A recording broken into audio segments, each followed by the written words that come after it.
Something is about to happen at Watkins Glen International that the NASCAR world has been waiting for all week, and nobody knows if it will end in redemption, chaos, or something the sport has never quite seen before. The engines are not even warm yet. The qualifying sheets have just been released, but already the tension hanging over this road course in upstate New York is thick enough to cut with a knife. Because this is not just another race weekend.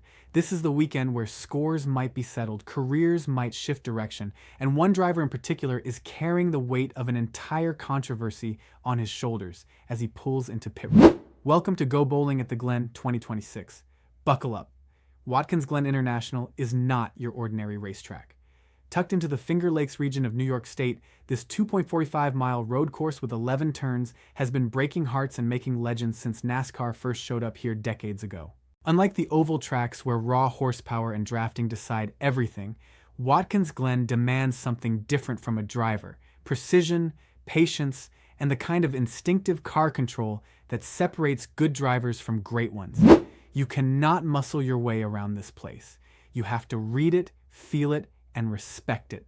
And this weekend, with rain in the forecast for both days, that challenge gets multiplied by a factor that no amount of preparation can fully account for.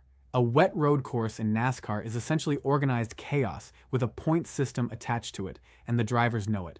NASCAR has officially released the qualifying order for the 2026 Watkins Glen weekend, and the names at the top of that sheet are telling a story all by themselves. Joey Logano, Ty Gibbs, Kyle Busch, and Christopher Bell are all confirmed and ready to take on this road course. 4 drivers with very different stories heading into Saturday's qualifying session. The Cup Series group qualifying is set for 2:10 in the afternoon Eastern Time on Saturday, with practice running earlier in the day. And while qualifying order does not directly set the starting grid in the traditional sense for this format, it determines when each driver hits the track, which group they run with, and in wet or changing conditions, that timing can mean everything. Let's start with Joey Logano. The Team Penske veteran is one of the most experienced road racers in the current NASCAR Cup Series field. He has won at Watkins Glen before, and that kind of track knowledge is something you simply cannot buy or manufacture in a simulator.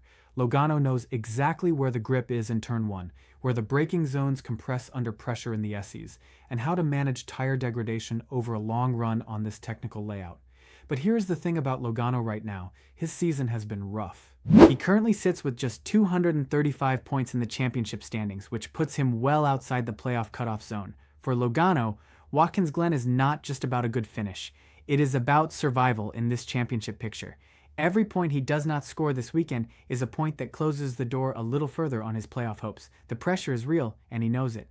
Then there is Ty Gibbs. The young Joe Gibbs Racing driver has shown flashes of serious road course ability throughout his NASCAR career, and at 330 championship points this season, he is in a far better position than Logano when it comes to the playoff picture. But Ty Gibbs carries his own kind of pressure to Watkins Glen. The last race at Texas Motor Speedway was a disaster for the number 54 team. Gibbs was eliminated in a crash, which is never the way you want a race weekend to end. Road courses are supposed to be where the young, technically precise drivers can really shine against the veterans, and Gibbs very much fits that profile. He has the reflexes, he has the car underneath him, and he has the motivation of knowing that a strong result here could significantly strengthen his championship, standing heading into the summer stretch of the season. Christopher Bell is another name on that qualifying sheet worth paying close attention to. Bell is one of the better road course racers in the field on pure talent, but his 2026 season has been a source of frustration for what should be a championship-caliber operation. He is currently sitting at 291 points, which tells you his results have been inconsistent. Like Gibbs, Bell was also eliminated in a crash at Texas, which means the entire Joe Gibbs Racing camp arrives at Watkins Glen carrying some fresh wounds from last weekend. Bell needs a clean race, a smart pit strategy, and a little bit of racing luck to come away from this road course with the kind of result that could restart his season's momentum. He has done it at tracks like this before. The question is whether he can do it again when the team needs it most. And then there is Kyle Busch. This is the name that is dominating every conversation in the NASCAR paddock this week, and not because of anything that happened on a road course. What happened was at Texas Motor Speedway, with 2 laps remaining in the Worth 400, Busch's number 8 Chevrolet made hard contact with John Hunter Nemechek's car in Turn 3. Nemechek hit the outside wall. He did not finish the race. Busch finished 20th. The contact looked bad on camera. A lot of drivers thought it looked intentional. Nemechek was furious, taking to social media immediately after the race to make his feelings absolutely clear. Busch fired back on social media as well, arguing that Nemechek had not given him the room he was owed on the track. The two drivers, who actually have a history together from Kyle Busch Motorsports in the Truck Series, were suddenly at war in public, and the entire NASCAR world was watching and forming opinions. NASCAR reviewed the incident thoroughly, pulling audio recordings, video footage, and SMT telemetry data from the cars. They analyzed the steering inputs, the radio communications, every piece of data available. And then they announced their decision.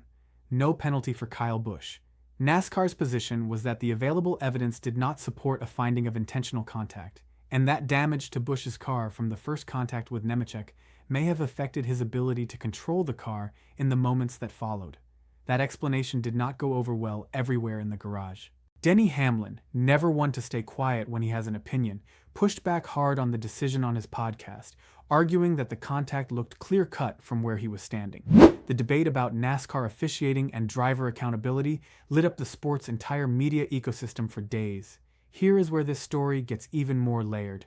Kyle Busch is not just some random driver showing up to Watkins Glen hoping for a decent finish. He is one of only a handful of drivers in this entire field who has won at this road course multiple times.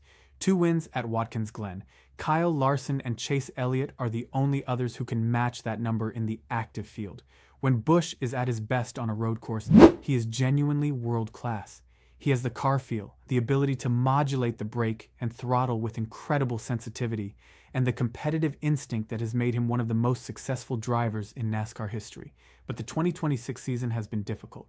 He is currently sitting at just 182 points in the standings, 26th in the championship, well outside the playoff zone, fighting to keep his season from slipping away entirely. Kevin Harvick, who now covers the sport as an analyst, summed up the Texas situation better than almost anyone when he said the weekend had looked like a real turning point for Busch's team right up until that final lap. A good qualifying effort, running in the top 10 for much of the race, and then one moment that overshadowed all of it. Harvick even raised the uncomfortable question of whether Busch's ride itself might be in jeopardy if results do not improve. That is the kind of pressure that follows a driver onto a racetrack whether he wants it to or not. Zooming out from these 4 drivers, the championship picture at Watkins Glen is genuinely fascinating. Tyler Reddick leads the standings with 526 points and has won races this season, but the field is chasing him hard. Denny Hamlin is second with 417 points.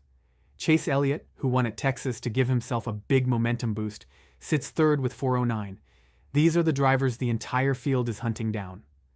For drivers like Logano and Busch, who are sitting well outside the current playoff cutoff, with the regular season grinding forward, Watkins Glen represents exactly the kind of race where road course specialists can flip the script on oval specialists and steal a result that changes everything. A win at the Glen goes a long way toward locking in a playoff spot, regardless of where you sit in the points. That is always part of what makes this weekend so charged with possibility. And then there is the weather factor, which this year cannot be ignored. Rain is predicted for both days of the Watkins Glen weekend. On a road course, rain does not just make things uncomfortable, it fundamentally rewrites the rulebook for strategy. Wet tires versus dry tires, when to pit, when to stay out, whether to gamble on changing conditions. Teams and drivers who read a wet race correctly can absolutely steal victories from drivers who would otherwise have more pure speed. And the inverse is equally true. Drivers who make the wrong call on a rain tire decision at the wrong moment can lose a race they had no business losing. The unpredictability of a wet Watkins Glen is precisely what makes this weekend so gripping for the fans watching from home. So here is what you are watching for this weekend at Watkins Glen. Watch whether Kyle Busch channels all of that Texas controversy into one of those performances that reminds everyone exactly why his name is in the record books at this racetrack. Watch whether Joey Logano can find that veteran road course magic and manufacture the kind of result his championship standings desperately need. Watch Ty Gibbs and Christopher Bell reset after Texas and show the garage that Gibbs Racing still has real weapons in this field. Watch the weather, because it will be a character in this race as much as any driver. And watch Shane Van Gisbergen, the defending winner at this track, who will be lurking somewhere in this field and quietly reminding everyone that road courses sometimes belong to the guy nobody is talking about on Friday. The qualifying sheets are out, the engines will fire soon, and at Watkins Glen International in 2026, something is about to happen. Whether it is redemption, drama, or something entirely new, that is what racing is for.